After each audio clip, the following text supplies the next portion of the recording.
So eto na nga, mag-uumpisa na ang laban dito sa San Jose, Batangas. At talaga nag-warm up itong si Justin dahil napakalaki ng kalaban niya. Ang dami na talagang gustong challenge dito sa bata natin. Dati mga kaedad niya lang at maliliit. Pero ngayon kahit sino na. Ito nga siya, napakalaki at ito rin ang sinabi niya. Pabayaan niyo si Justin! Ayun na nga, sobrang linaw, napapaiyakin niya daw itong bata natin. Talagang grabe na ang mga humahamon dito kay Tutoy. Di lang basta malaki, kundi papaiyakin pa daw siya. Ito nga, para mas makita niyo ang layo ng size advantage. Katawanan ng pag-uusapan ay talagang tatalsik itong si Tutoy. Unang possession pa nga lang ay nagkabiroan agad ng dalawa. Nang mag-umpisa na umatake itong si Idol, makikita mo rin talaga na merong galaw.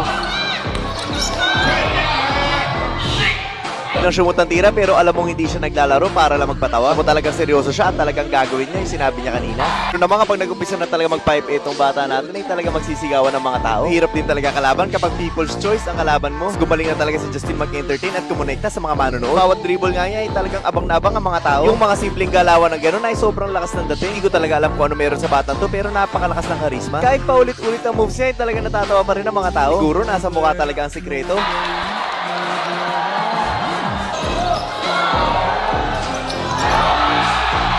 Pero gaya nga ng sabi ko, ay seryoso itong kalaban ni Justin. Mga simpleng galaw niya na ginawa niya kanina pagpapalusot ay mukhang hindi talaga uubra dahil nga ang laki at ang lakas ng katawan. Yung sinabi niya kanina mukhang hindi talaga siya nagbibiro.